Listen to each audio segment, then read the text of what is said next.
Dalam Tuhan Yesus kami berdoa. Amin. Shalom, good morning. Dimanapun Bapak Ibu berada. Hari ini saya melanjutkan tema mendampingi pasangan yang sulit. Part 2 ya. Jadi bagian yang kedua.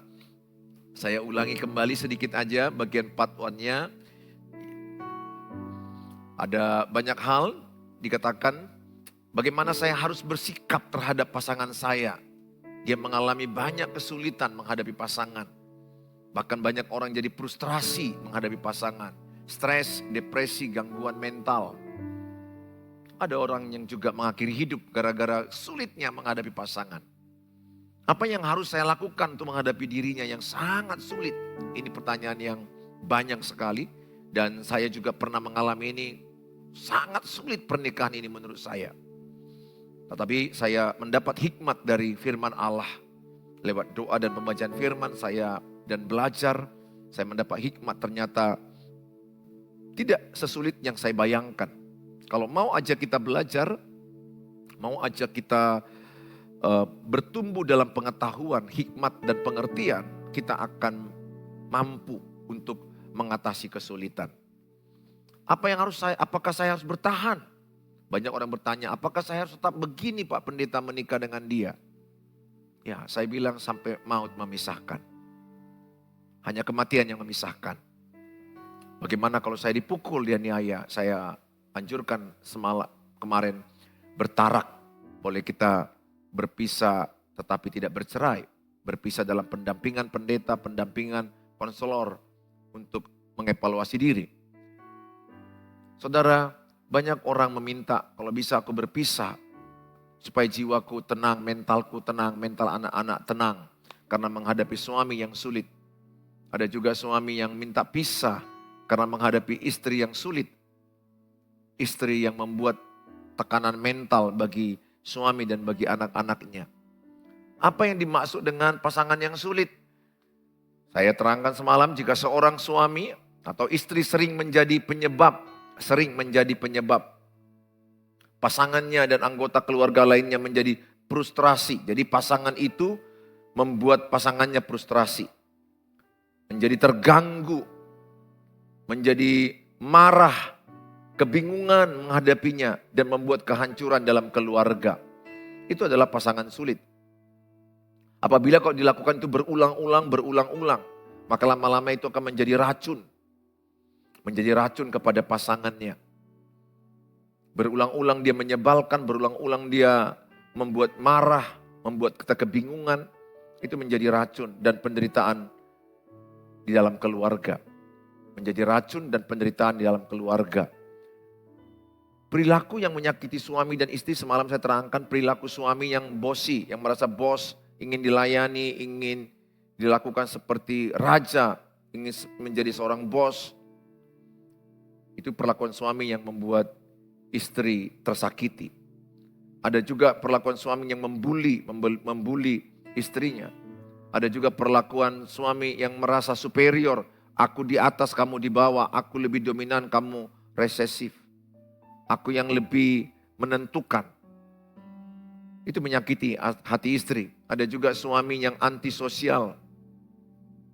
Tidak mau berkomunitas. Tidak mau bersosial dengan keluarga mertua, dengan lingkungan, dengan keluarga gereja. Ada juga suami yang bersikap negatif kepada istrinya. Apapun yang dikerjakan istrinya itu selalu salah. Itu adalah sifat-sifat yang menyakiti istri. Selalu sudut pandang suami itu negatif. Kacamatanya negatif melihat istrinya.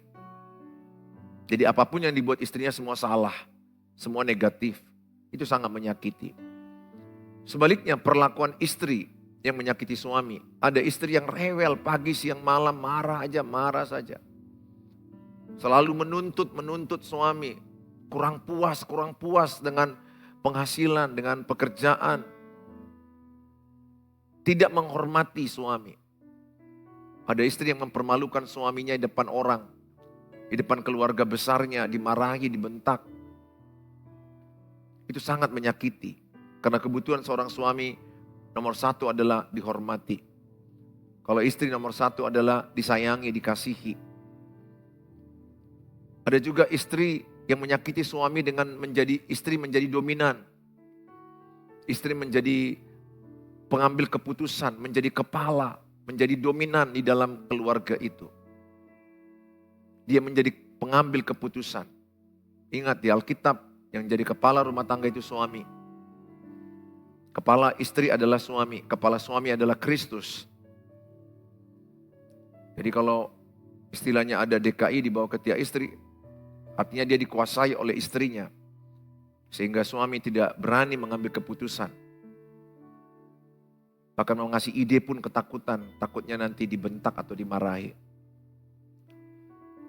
Saudara yang saya kasihi, itu adalah gambaran-gambaran suami yang menyakiti istri, istri yang menyakiti suami. Mengapa perilaku pasangan menjadi sulit? Adalah yang pertama karena suami istri seringkali berbeda dalam cara memahami masalah, sudut pandang yang berbeda. Jadi jujur, laki-laki dengan perempuan itu banyak kali perbedaannya. Banyak sekali perbedaannya, sudut pandang yang berbeda. Perbedaan itu sebenarnya diciptakan Tuhan. Jadi Tuhan menjadikan perbedaan itu untuk saling melengkapi, untuk kuat. Maka dikatakan dia menjadi pasangan sepadan, dalam bahasa Ibraninya disebut dia ezer kenekto. Artinya adalah kelemahan istri ditutupi oleh suami, kelemahan suami ditutupi oleh istri. Jadi mereka saling melengkapi, Karena ada kelemahan istri, ada kelemahan suami. Gak ada istri yang sempurna, gak ada suami yang sempurna. Sehingga saudara perlu menerima kelemahan pasangan. Saudara bahkan memberikan ruang salah kepada pasangan. Artinya pasanganmu itu adalah manusia yang tidak sempurna. Pasanganmu itu akan banyak kekurangannya. Saat pacaran mungkin gak kelihatan semua. Tapi setelah menikah 100% akan kelihatan hidup asli daripada seorang suami atau istri. Jadi yang benar adalah perbedaan itu untuk saling melengkapi. Bukan saling menjatuhkan, bukan saling menghancurkan. Jadi jangan paksa suamimu sama seperti dirimu. Jangan paksa istrimu sama seperti dirimu. Memang kita sudah diciptakan lawan jenis, namanya pun lawan jenis, berarti jenisnya berbeda. Kalau jenisnya berbeda, berarti banyak perbedaan. Nah disinilah yang banyak gagal. Mereka tidak menerima perbedaan itu. Ini saya tidak bilang menerima dosa ya, beda ya. Perbedaan itu adalah kita diciptakan Tuhan dengan tipe-tipe yang berbeda-beda. Jenis kelamin aja udah beda. Laki dan perempuan itu udah jelas beda. Hormonnya udah beda. Kekuatan tubuhnya pun udah beda. Pembawaan kejiwaannya pun udah beda. Yang laki-laki jelas dia lebih dominan 70-80% adalah makhluk logika. Kalau perempuan makhluk perasaan 70-80%. Jelas perbedaan itu segudang. Kalau tidak memahami perbedaan itu, maka perbedaan itu menjadi benturan.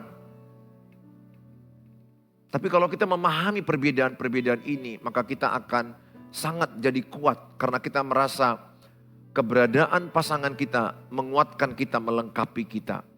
Pesan saya, terimalah perbedaan itu. Bukan terimalah dosa dia, bukan. Bukan dia bilang, oh kelemahanku narkoba, kelemahanku mabuk, kelemahanku mukul. Bukan, kita gak terima itu. Tapi dia kurang teratur, kita terima. Karena gak semua orang diciptakan Tuhan sedisiplin seseorang. Ada orang yang sangat teratur, letak piring, letak baju, letak sepatu, dan lain-lain.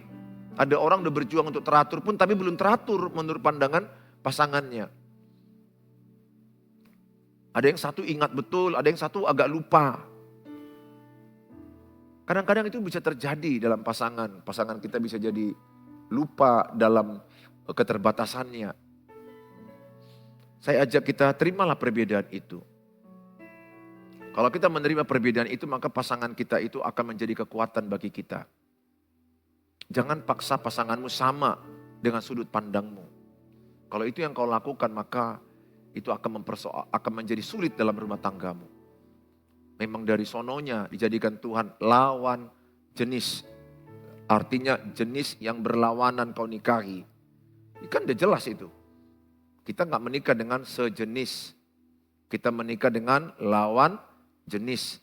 Berarti jenisnya berbeda dari jenis kita. Jadi jenis saya dengan jenis istri saya berbeda. Itulah lawan jenis. Jadi harus ada perlawanan. Makanya nggak heran awal-awal kita akan ada berantem, ada konflik, ada cekcok. Harus kuakui itu saya lewati. Saya lewati stres, depresi, frustrasi pun saya lewati. Jujur aja, saya melewati pasti itu semua. Tapi saya wake up. Saya bangkit, saya belajar sungguh-sungguh. Sampai saya belajar teologi tentang keluarga loh. Banyak orang mungkin gak percaya keluarga saya semakin lebih baik dan lebih baik. Mungkin mereka melihat kami pernah berantem, hancur, bahkan mau cerai. Tapi saya tidak perlu membuktikan sama semua orang. Saya merasakannya sendiri bagaimana ketika saya diangkat Tuhan dari kehancuran, bangkit menata ulang. Saya bilang sama Tuhan, ubahlah saya. Bukan saya bilang lagi sama Tuhan, ubahlah istri saya. Yang sering sekali yang salah itu adalah ketika saya mengatakan Tuhan ubahlah istri saya. Dan istri saya bilang, ubahlah suami saya. Kacau jadinya. Sudut pandang seseorang dalam menghadapi masalah, kalau masih melihat kesalahan suami, betul ada kelemahan suami. Tapi ingat ada juga kelemahanmu, ada kesalahanmu sebagai istri. Tapi kalau seorang istri terus bicara ke saya, suami saya begini pak, suami saya begini pak. Ini tidak akan pernah siap. Kalau ibu konseling ke saya, keluarga saya yang di YouTube. Kalau ibu konseling ke saya dengan berkata, suami saya begini, suami saya begini. Saya langsung bilang, yang konseling itu ibu ke saya. Jangan sebut kelemahan suami. Cerita sedikit boleh. Tapi ibu harus bilang, ini kelemahan saya pak, ini kelemahan saya. Apa yang perlu saya ubah? Pernikahan kami seperti ini secara gamblang. Nah ini orang yang mudah ditolong. Ini orang yang mudah diobatin. Ini orang yang mudah dipulihkan pernikahannya. Apa yang harus saya ubah pak? Tapi kalau ada orang yang sering ya dari 10 misalnya pak keluarga konseling yang sama saya, pasangan seorang istri. Itu bisa saya bilang 8 atau 9 selalu suamiku begini kekurangannya, suamiku begini kesalahannya, suamiku begini. Wah saya dengar setengah jam, 1 jam. Waduh. Dalam pikirannya pokoknya kesalahan suaminya lah semua. Rumah tangga mereka hancur, dalam pikirannya suamiku semua salah. Wah kalau udah begitu saya berpikir, saya dengar aja karena memang ibu itu kalau udah sesak napas. Biarlah emosinya juga terlampiaskan dan saya dengar. Saya minta Roh Kudus menguatkan saya mendengar keluh kesah keluarga saya yang di YouTube, di Facebook. Saudara, selagi saudara masih lihat kesalahan pasanganmu, selagi fokusmu kepada kekurangan kesalahan pasanganmu, maka masalahmu tidak pernah selesai. Bahkan saya katakan akan lebih sulit 2 kali lipat. Di manakah saya menang dengan pernikahan saya, termasuk mendidik anak saya, termasuk mengembalakan jemaat. Saya tidak berfokus kepada kekurangan istri saya lagi. Saya tidak lagi berfokus kepada istri saya supaya berubah. Saya tidak lagi berfokus kepada kekurangan anak saya. Saya tidak berfokus lagi kepada kekurangan jemaat yang saya gembalakan. Tepatnya, saya tidak mau berfokus kepada kekurangan orang lain. Saya pribadi yang mau berfokus mengubah kekurangan saya. Kalau saya lakukan itu dimanapun saya berada akan damai. Itu yang bisa saya lakukan. Dan saya melihat pernikahanku better and stronger. Saya melihat anak-anakku juga better and stronger. Jemaat yang saya gembalakan juga better dan stronger. Dan dimanapun saya diletakkan dalam melayani atau memimpin, selalu saya melihat jauh lebih baik dan lebih kuat. Kenapa? Karena saya berfokus kepada perubahan hidup saya. Apa yang bisa saya lakukan? Apa yang bisa saya ubah? Itu yang bisa saya ubah. Saya tidak bisa ubah orang. Ibu gak bisa ubah orang lain. Ibu gak bisa ubah siapapun. Bapak gak bisa ubah istrimu. Bapak gak bisa ubah anak-anakmu. Jadi berhentilah minta menuntut perubahan orang lain. Letih dan lelah. Kasihan engkau hayati. letih sekali. Kau berharap suamimu yang terus berubah. Jangan ya. Bilang sama Tuhan, apa yang bisa harus kuubah. Maka engkau akan lihat taburan perubahanmu akan membawa perubahan suamimu dan anak-anakmu. Ya, Tuhan selalu pakai lewat perubahan seseorang akan ada perubahan lingkungannya. Jadi berfokuslah kepada perubahan pada diri sendiri. Nah saudara, yang kedua seringkali masalahnya tidak adanya kemampuan keterampilan dalam mengatasi masalah. Keterampilan itu perlu dilatih. Dalam Amsal 24 ayat 3 dan 4 dikatakan. Untuk membangun rumah tangga atau membangun keluarga dibutuhkan hikmat, dibutuhkan namanya kepandaian, dibutuhkan namanya pengertian. 3 ini pilar dalam rumah tangga. Gak mungkin kita pandai kalau gak belajar. Saya pun gak mungkin pandai. Ini materi yang saya sampaikan ke ibu dan bapak. Kan itu adalah yang saya pelajari. Di seminar, di kuliah. Saya belajar dari kegagalan saya belajar dari kegagalan orang lain. Saya nonton YouTube. Banyak yang saya lakukan dalam pembelajaran. Kepandaian saya upgrade terus. Sehingga saya belum sempurna memang, tapi saya paling tidak level up. Belajar terus, belajar. Bagaimana parenting yang benar, bagaimana mendidik anak umur 12 tahun ke atas. Saya belajar, saya baca buku, saya belajar, saya baca buku. Saya cocokkan dengan pengalaman saya dapat klik. Ini rumusnya. Menghadapi istri, bagaimana saya belajar supaya berhenti pertengkaran. Saya belajar, klik, berhenti pertengkaran. Kenapa? Karena saya upgrade diri. Gak ada orang pandai gak belajar. Semua orang akan pandai kalau dia mau belajar. Oleh karena itu, belajarlah jadi suami yang pandai. Belajarlah jadi istri yang pandai. Belajarlah jadi ayah yang pandai, ibu yang pandai, mertua yang pandai. Belajarlah menjadi orang tua yang pandai. Belajar. Belajar itu bisa duduk di kuliah, bisa informal melalui seminar, atau otodidak melalui YouTube, baca buku. Banyak, di mana ada kemauan, di situ ada jalan. Di mana tidak ada kemauan, di situ banyak alasan. Oleh karena itu saya mengajak Bapak Ibu, ayo upgrade diri untuk punya keterampilan yang lebih baik lagi. Nah saudara saya kasihi, masalah pernikahan terjadi jauh sebelum menikah. Kalau dilihat dari tabel ini, ada pohon. Saudara lihat dalam tabel ini ada pohon. Masalah pernikahan terjadi jauh sebelum menikah. Pertama, tidak kenal asal pasangan. Kita nggak kenal, kita nggak punya waktu mengenal pasangan. Asalnya, bagaimana dia dibesarkan dari keluarganya, dari masa kecilnya sampai dia besar, bagaimana dia ditempah temperamennya, emosinya, kepribadiannya. Jadi sebenarnya masalah pernikahan sudah ada sebelum menikah. Miskin teladan pernikahan orang tua. Banyak orang tua yang tidak memberikan teladan bagaimana menikah yang baik. Saya bilang sama Tuhan, izinkan di sisa waktu hidupku ini mengejar ketertinggalanku yang lalu, mengejar kesalahanku yang lalu, supaya aku memberikan teladan kepada anak cucuku. Jujur kita sedikit melihat teladan ayah ibu yang model, teladan, contoh yang mengajarkan begini loh menghormati suami, begini loh mengasihi istri, begini mendidik anak.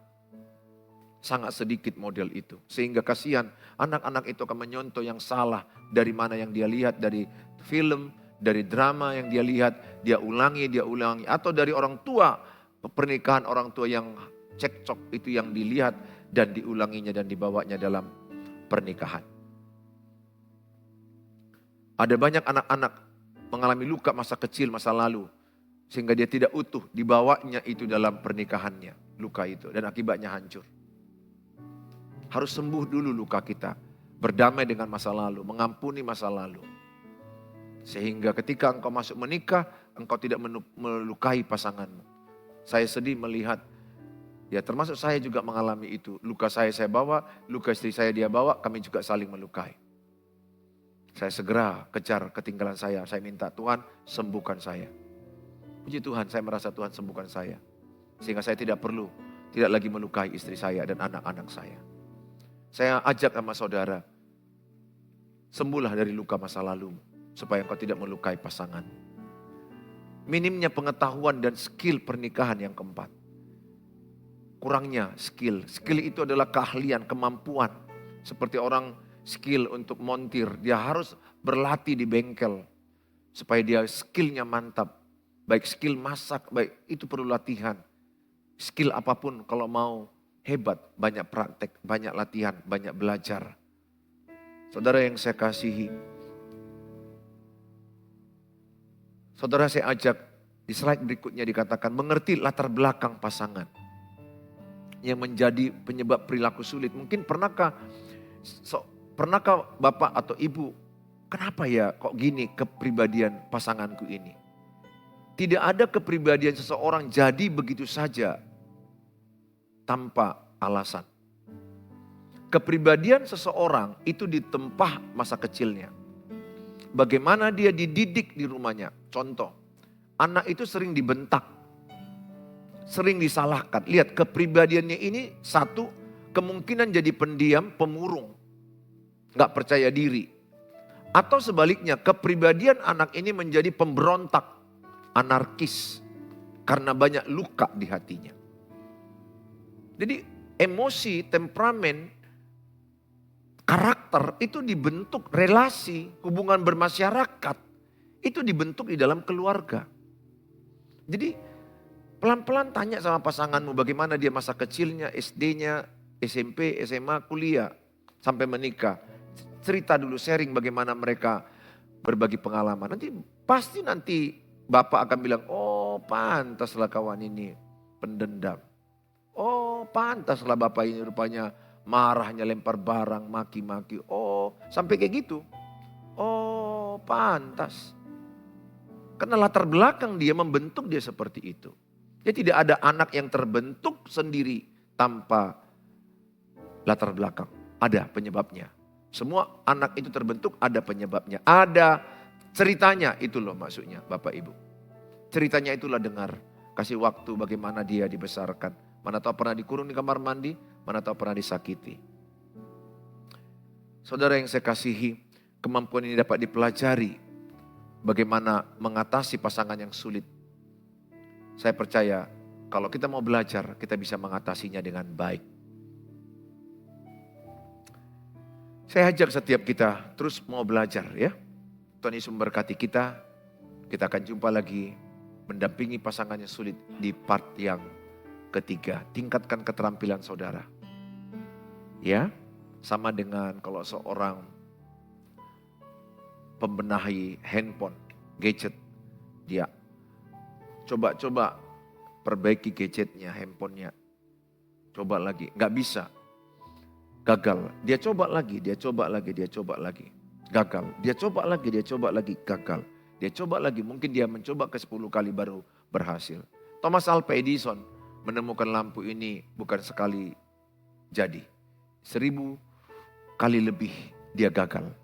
Dalam kegagalannya itu dia belajar, dan dia berhasil menemukan lampu.